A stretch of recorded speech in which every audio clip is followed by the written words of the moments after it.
देखिए, पिछले 5 दिन से रामधन मीणा की डेथ बॉडी अस्पताल में मोर्चरी में पड़ी थी और उसको लेके सारे लोग रामधन को इंसाफ दिलाने के लिए, उनके परिजनों को इंसाफ दिलाने के लिए बड़ी संख्या के अंदर यहाँ पर एकत्रित थे। हमने धरना दे रखा था। आज हमारी सकारात्मक वार्ता हुई है, जिसमें जिला कलेक्टर की अथॉरिटी से यहाँ पर एडीएम और पुलिस अधीक्षक के रूप में यहाँ पर एडिशनल एसपी और काफ़ी तमाम अधिकारी यहाँ पर मौजूद रहे। हमारी संघर्ष कमेटी के 21 लोग यहाँ पर रहे। सब ने सोच समझ के सर्वसम्मति से हम लोगों ने फैसला किया है कि प्रशासन से जो वार्ता हुई है उस वार्ता में हमारी निम्न बिंदुओं पर सहमति बनी है, जिसमें हमारी जो बेवा रामधन जी की पत्नी है उसको संविदा पे नौकरी दी जाएगी, ये हमारी सहमति बनी है। सरकार की ओर से जो कल्याणकारी योजनाएं हैं, जैसे पालनहार योजना है, 5,000 रुपये पेंशन के रूप में उसको मिलेंगे। और SC/ST एक्ट के तहत प्रावधान है कि श्रवण कास्ट के व्यक्ति के द्वारा कोई भी इस प्रकार की घटना को अंजाम दिया जाता है तो उस स्थिति के अंदर कोर्ट में FIR दर्ज होने के बाद में 4-5 लाख रुपए के लगभग मिलते हैं। उसके बाद में चालान सिमिट होने के बाद में जब चार्ज लगता है उस समय 6 लाख रुपए की और सहायता मिलती है। CM साहब के फंड से भी इन्होंने कलेक्टर प्रस्ताव बना के और बड़ी राशि के रूप में CM हाउस भेज रहा है। हम सब समाज के लोग वहाँ भी प्रयास करेंगे और प्रशासन से हमारी जो आज की वार्ता है वो सकारात्मक हुई है और बहुत ही सोच समझ के होश हवास में हम सब लोगों ने वार्ता की है। अब बॉडी का हम दाह संस्कार करेंगे और ये बोर्ड के निर्धारित किए गए डॉक्टरों के बाद में बॉडी का हम पोस्टमार्टम करवाएंगे। आरोपियों की गिरफ्तारी के लिए जो मुख्य मांग है और जो मुख्य बात थी उस पर हमारी सहमति बन गई है, क्योंकि इसमें 302 के अंदर हम पहले ही करे थे। हम संविधान को मानने वाले लोगों में से हैं। 302 हत्या का मुकदमा, दोषी बचना नहीं चाहिए और निर्दोष फंसना नहीं चाहिए, ये हम शुरू से करे थे।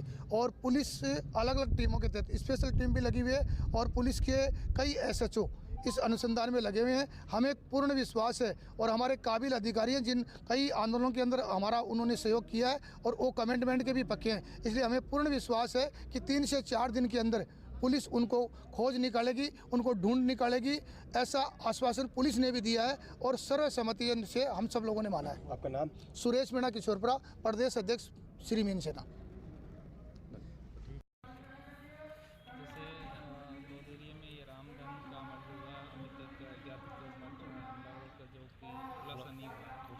उस समय इस संबंध में जो 5 दिन से धरना प्रदर्शन चल रहा था, प्रदर्शनकारियों और पुलिस के प्रशासन के बीच वार्ता हुई और उनकी जो मांगे थी, जो जायज़ मांगे थी, उसमें प्रशासन ने सरकारी योजनाओं के तहत तो एक तो इसके जिसने मर्डर किया उनका खुलासा किया जाए, तो अभी पुलिस इस चीज़ से फ्री हो गई, तो जल्दी ही हम कोशिश करेंगे कि इसका खुलासा हो जाए।